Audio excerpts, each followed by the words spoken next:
Hi, I'm Coach Corey Wayne, and this is my video coaching newsletter. And the topic of today's newsletter is going to be I used the takeaway strategy and it didn't work. I've got an email. This is from a guy. I don't know how long he's been following me for, but recently he was out with some friends. He was at a bar, and a woman approached him. They started chatting. He got her number, and he says about 4 days later, he called her, made a date, gave her the option to either meet him at the venue or he could pick her up. She chose to meet him there. Everything seemed good. And then on the day of the date, about 2 hours before, she texts him and asks him if they're still on, which he replies that they are. And then she tells him that she's going to basically be about 20, she's going to arrive there 20 minutes after their agreed upon time.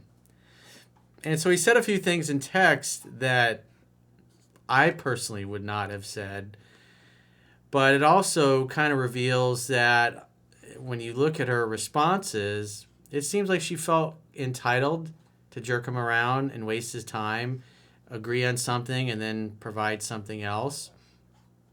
Because the idea is applying what's in 3% Man is you're looking for somebody that values you, respects you, likes you, is excited to see you. Not somebody who right away is going to start jerking you around. So it'll be interesting to see as we get to the end of this. I mean, I would have handled things differently, and he probably still would have met up for the date. But just the way he handled it and what he said was enough to basically make her blow him off. And he even admits that he made a date with this girl, and he wasn't thinking that she was a candidate for a long-term relationship. It doesn't sound like he was really into her. He was just happy to go out on a date, get a little practice. So it just shows the difference between a woman who's really into you and one who's just kind of take it or leave it. Because she basically blows him off at the end with her response, but he never replied back to her. So I assume she never went to the venue. He didn't either, obviously. So it's just kind of the finer points of texting back and forth when setting a date and determining a woman's true interest, because why go out and spend money and spend time with somebody that's not really super excited to see you? And vice versa. Why would you make a date with somebody that you're not excited to see? Unless, of course, you're young, you don't have a lot of experience, and you just want to practice. So let's go through his email. He says, "Hey, Corey, Bob here. A woman approached me at the bar, and we started chatting. I got her number and reached out to set a date 4 days later. Our text exchange went like this. He says, 'Hey, Jessica, how's your week going so far?' She says, 'Hi, it's going good. How about you?' He says, 'That's good, and my week's going well. I was wondering when you're free to hang out this week.' She says, 'Well, I work every day, but I get off at 5. And he says, 'Okay, how about we get together Friday at 8 p.m.? Does that work for you?' She says, 'That sounds good. Where at?'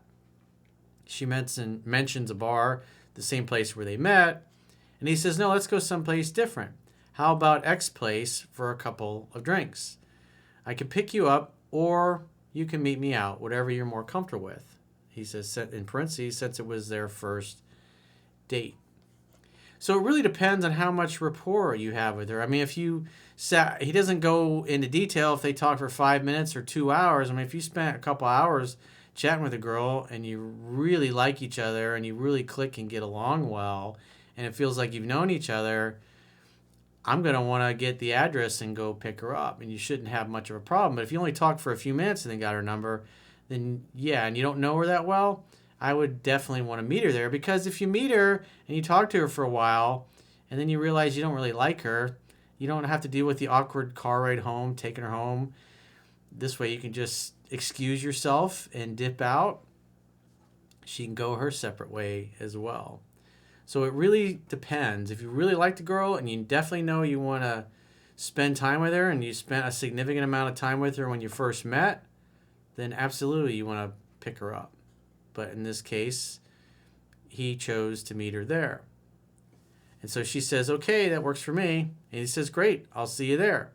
He says on the day of the date, 2 hours before, she texts him, "Hey, Bob, are we still meeting up tonight or no?" So obviously she's interested, because if she wasn't interested, she probably wouldn't have texted him at all and may have just not shown up. That's possible too. That's the risk you run. That happens a lot. If you're doing online dating and you only send a few texts back and forth and agree to meet up for a drink. If you don't have a lot of rapport and she's on the dating apps, got lots of other dudes chasing after her, there's a good chance she blows you off. It all depends upon interest. Because the idea is you're trying to figure out, is it worth your time to go and meet her and make a date with her and keep it? And the book gives you the tools to do that, to separate the tire kickers from the women that are really interested. And so he says, yeah, I'm planning on leaving my place at 7:40 p.m. to arrive at 8 p.m. And then he says she takes 30 minutes to respond. I mean, she could have been in the shower. You just never know. So, I mean, it is two hours before the date. So more than likely, she's probably already starting to get ready. So she might have been in the shower. And she texts back. She says, okay, I'll be walking there. So I'll be there at 8:20. Notice how she just conveniently says, oh, yeah, I'm going to be 20 minutes late. Probably because she wants to be fashionably late for 20 minutes. She also doesn't want to go to a bar by herself and wait on him if he's going to end up being late. And she also, it's possible she's doing it on purpose just to see how he reacts or if he's bothered by that. And then he writes back, we agreed on 8 p.m. Also, why are you walking? I offered to pick you up. I would not have said that, dude. She says, okay, and because it's a short walk, ... And he texts back, it sounds like you're running late. Can you still make 8 p.m. or should we reschedule for another day? So, I mean, that's technically the takeaway strategy because you basically, hey, because if he's telling her I'm leaving at 7:40 and I'm going to be there at 8, he's a guy that when he says he's going to be somewhere, he shows up. But she doesn't seem like that kind of person. And her response is, laughing my ass off, I'm good, with an exclamation point. And he puts in parentheses, basically saying, screw you, dude. And he says, Bob never replied back. He said, Coach, did I screw up by using the takeaway strategy when she was running late or testing me by trying to jerk me around by changing the time of the date? Well, I'm assuming the reason you didn't pick her up is maybe you didn't talk to her for that long, and so you didn't have a high enough level of rapport with her. So that's understandable that you would meet her there. But trying to use a takeaway, I mean, something like that, it's like 2 hours before.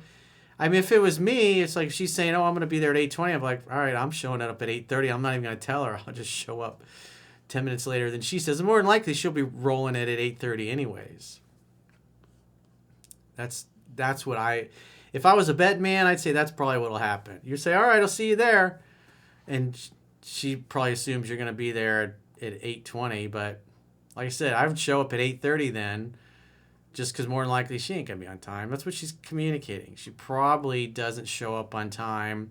And also shows that she doesn't really care one way or another. She's going to walk there. But the reason why she wanted to walk instead of having you pick her up, because that's what she felt comfortable with. You did give her the choice.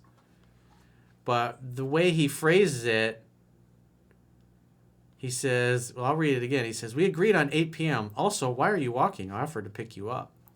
So there's a hint of irritation and maybe a little controlling, which it doesn't take much. Because again, if this is a woman with low interest in you already, you might be a 5 on a scale of 1 to 10. Something like this can make her just go, fuck this guy. And I think that's what would happen.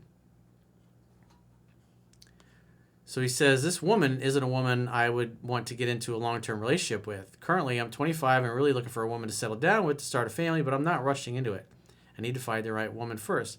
Well, my question is, why did you even set a date with her? Other than maybe you don't have a lot of experience or you want to get some practice.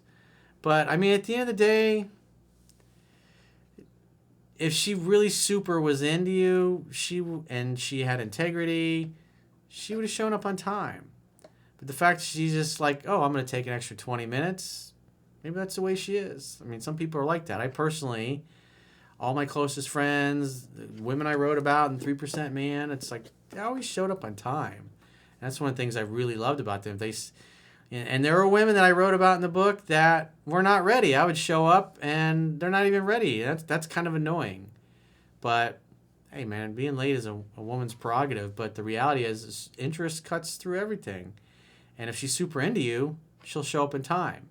But if I take a step back and look at both these people, neither one of them really seemed to be into the other. I think, quite frankly, shouldn't even have been on the date. But at the end of the day, for the guy, it's good practice. But it also is indicative of the fact that she doesn't sound like she's super into him. He obviously wasn't super into her. So he didn't go out on a date with a girl he probably shouldn't have gone out on a date in the first place. So either way, the only big critique is I would not have said, we agreed on 8. I mean, again, the way he phrased it, you got to think about how is it going to be received. Why are you walking? I offered to pick you up. It just sounds like a guy that's already getting pissed off, kind of controlling, easy to get butthurt. And if she's marginally interested in you, that's enough for her to go, screw this guy. That's why her response was one of kind of surprise and probably an eye roll, like laughing my ass off. I'm good. And as he said, basically saying, screw you. So was it a bad thing to use the takeaway strategy? Well, I wouldn't have phrased it that way, but what does it reveal to us? It reveals to us that she really wasn't that into him either. And he wasn't that into her. So is it really a loss? Is it something to feel bad about? Because at the end of the day, your life should be an asshole-free zone. So if you've got a question or a challenge and you'd like to get my help, go to understandingrelationships.com, click the products tab at the top of your screen, and book a coaching session with yours truly. Until next time, I will talk to you soon.